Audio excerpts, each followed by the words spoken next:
What's up, everyone? So in this video, I'm going to be going through a whole process from absolute zero to getting hired as a software engineer and everything that I would recommend that you do. So this is a conversation that I would have if someone came up to me and is like, hey, I want to become a software engineer. What do I do? I'm going to run through the whole process. Just a little background about me. I started about 2 years ago, and currently I'm employed as a software engineer at a Silicon Valley tech company. And yeah, we're going to jump right into it. So, the only thing I want to say before we begin is, first of all, thank you for clicking on this video, taking the time out of your day to watch this video. I really appreciate it. And without further ado, let's start. Okay. So I'm going to put a link in the description to two resources. Okay. This is Free Code Camp and the Odin Project. Now, the reason I love both of these is they put a huge emphasis on actually building things. And this is the number one thing I want to point out, which I wish I had done way earlier.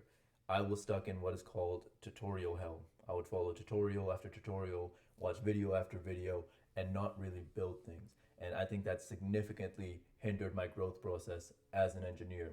So both of these resources, what they do is they take you through building, web applications, front end development, back end development, and such things. And yeah, you build a full stack project as well. So they ramp up in difficulty, and you're again going to be building actual projects, and that's so valuable. Those projects, you can showcase on your portfolio. You can put them on your resume, and employers are going to be impressed by that. They're going to see the initiative that you've put in, the hard work. You're not just throwing applications out, and you started coding yesterday. You've put in the hard work up until this point. You understand coding. You understand how to build web applications. You, at the very least, understand the basics of it, and that's going to make you stand out. Okay, so these are the first two resources I recommend. And the second thing I want to say on top of these resources, I've touched on it a little bit already, is build, build, build. And that's what it's all about. Look, you can read 100 books on coding, and I'm not trying to discourage reading or anything like that. You can learn a lot from books, so you should definitely be reading as well if that's how you learn. You can watch 100,000 YouTube tutorials, but at the end of the day, the most valuable is going to be reading and applying.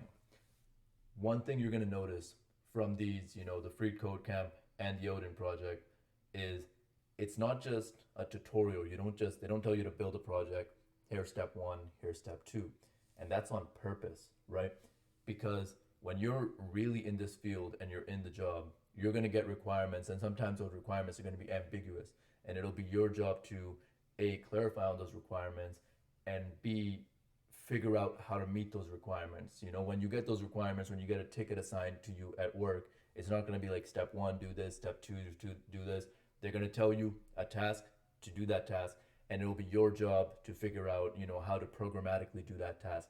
So, you will find that there's challenging aspects to these. Basically, you'll find that you're doing a project on Free Code Camp and the Odin Project, and you're like, I don't know what to do next. Like, yeah, you're going to be kind of stuck, and that's okay. That is like the learning process. So if we compare this to something else, like for example, going to the gym, you go to the gym the first time, maybe you can lift a weight for just 3 reps and your muscles are burnt out. 3 months later, you're going to be lifting that for 20 reps. So it's about that progressive overload, and a similar concept applies here. So you're going to run into that first problem, whatever it may be, and you're going to be like, I have no idea how to figure this out. That is where the learning is happening. So go on Google, figure out what the problem is, and basically figure out what the problem is in terms of words, so how you can formulate it into a Google search, and then search on Google and find the solution to that problem. And that process of running into the problem, you know, taking this ambiguous problem, making it into like a clarified statement, so you're extracting the requirements from that problem, and then using Google and other resources at your disposal to solve that problem. That's basically the job of a software engineer, and you're going to be getting that skill, right? So again, that's why I focus so much on building, and that's why I recommend these two resources. Now, when you're running through these two resources, especially Free Code Camp, they're going to give you paths, right? So, some of their lessons will focus on front end development, some will focus on back end development. This is where I would say you can specialize if you want to, right? So if you're, for example, looking into back-end development in the Free Code Camp courses, and you realize, hey, I enjoyed the back-end development work way more than the front-end development course, then you can focus more on back-end development. That's fine. Or if you are going on free code camp, you're like, I don't really like back end development. I want to just focus on front end development. That's fine as well. Or if you're like, okay, I've tried both of these and, I like them both about average. So just, continue exploring both. And then whichever one you like, you can choose to specialize in it. So that's the only caveat I would say there. Other than that, follow these two resources. They will not lead you astray. And remember, when in doubt, build, build, build. Get that experience. That's what's going to help you grow as an engineer and get job ready. So build a few projects. That's the number one thing I'm going to say.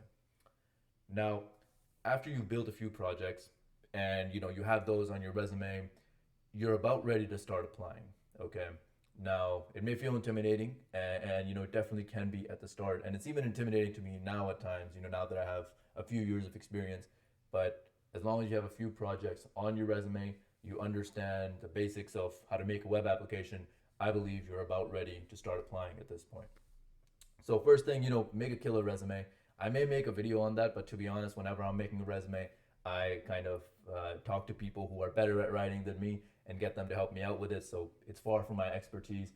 But your goal at this point, once you have a few projects, is to make a resume that really, really makes those skills shine. So when it goes on the recruiter's desk, they see it, they see the skills that you have, and they're like, wow, despite this person not having a degree or anything like that, it seems they know what they're talking about. Let's bring them in for an interview. So maximize your resume basically, because that's what's going to get your foot in the door, at least when you're cold applying. So get some help there. Reach out to friends who know how to write better than you if you kind of struggle with that, and make a killer resume. All right. So software engineering interviews, right? There's basically two aspects to focus on. One is behavioral, next is problem solving. In terms of behavioral, you need to look into the STAR method. This is what I found that a lot of companies value. What the STAR method is situation, task, action, result. Okay? So you will first describe, so if they ask you a behavioral question, you'll first describe the situation, second, the task, third, the action that you took, and fourth, the result that came out of that action. So I'm going to leave a link in the description to the STAR principle as well and what it's all about, and that will go into a lot more detail. But make sure you're familiar with it and make sure you're using it during behavioral interviews. I found personally that's what employers are looking for, and it helps a lot. Now, the second thing that a company is going to be looking for is how well you meet the company's values. This is where things will be different company to company. So ensure that the company that you're applying to, you spend some time, researching their About Us page, looking at the values that they have and how you meet those values, and really put emphasis on it, put focus on it, and make sure that you're giving the interviewer that information so the interviewer feels that you would be a good cultural fit for that company. And one caveat there as well is, apply to companies where you actually like their values and like their culture fit, because you don't want to be just applying all over the place. Like at the start, I understand that's kind of what you have to do, but you'll also be much happier at a company that aligns with your personal values. So if you can find an alignment there, that'll be best. And if you do these two things, I think you're in a great place for the behavioral interview. So align with the company's values, use the STAR principle, and that's those are the main things in my opinion. Now there are other things, and I may make a more in-depth video about behavioral aspects. There's also a lot of resources on YouTube, etc. I didn't want this to be the focus of this video, so that's about as deep as I'll go into it for now. But let me know if you're interested in that. Definitely, I can put that out. Now, the next aspect is problem solving. Almost all coding interviews focus on data structures and algorithm knowledge. Okay, I don't know why they focus so much on it. This is kind of like a debate that goes on in the industry, but for better or worse, that's what they focus on. So you do need to make sure you have strong data structures and algorithms knowledge. Okay, there's a few ways you can do that. There is actually courses on Free Code Camp, and that's what I would recommend starting off with. So just take that course. They have like a certification for DSNA.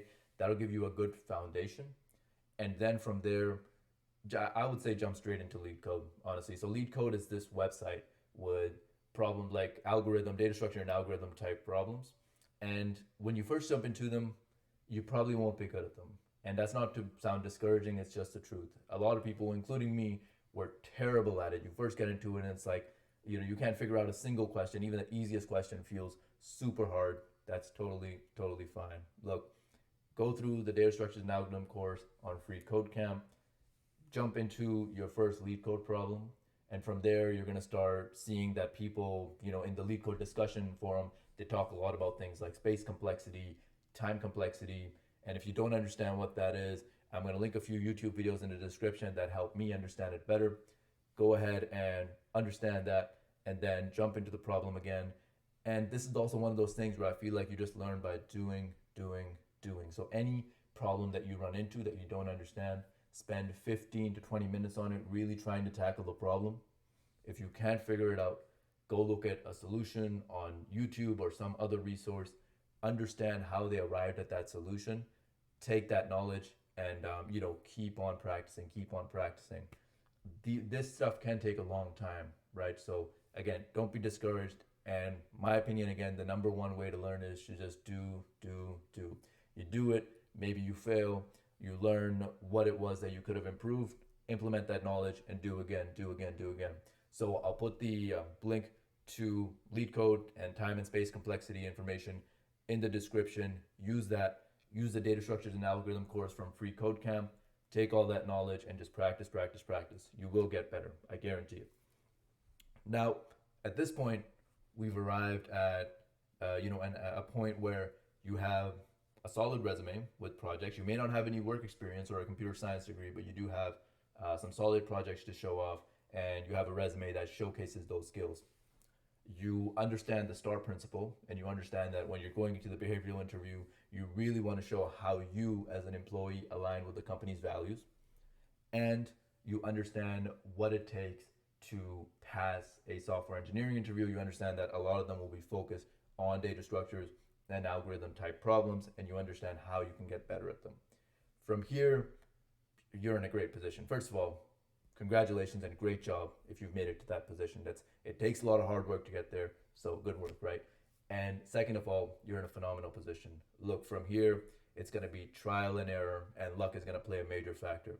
Some people, so very important thing to note here, I've seen people in this industry get a job within like a few months, right? Where they only know like the very basics of code, and they didn't even get asked like a lead code type problem. So there are exceptions to these rules, right? Some people will get lucky like that, where they get a job right out the gate that didn't ask very difficult questions. And for some people, it may take them hundreds and thousands of applications before they get that first opportunity, right? So the only caveat I want to leave you with is, if you understand the basics of code, you've got the projects, just start applying. Look, most interviews are lead code based, data structures and algorithm based, yes. A lot of interviews will focus on the STAR principle and behavioral aspects, and you should try to perfect that and improve that skill, because even giving behavioral interviews, that's a skill. Improve that skill to the max, 100%. But don't wait for perfection, right? This is a mistake that I see made way too often. Just put yourself out there, apply. The worst that can happen is they say no, and you're in the exact same position where you currently are. But the best that could happen is you get that opportunity. Okay, maybe you're not, the most technically proficient at that point. Maybe you didn't even give the right answer in the interview, but they look at you and they see potential and they say, hey, I want to hire this person, right? So I want to close this off by just giving one such example that happened to me. Well, I had an interview, and this was actually with a Silicon Valley tech company, and this was the first interview. So the way they did it was like there's a first interview, like a recruiter interview, and then there's like a first technical interview, and then there's an on-site with a bunch of other interviews.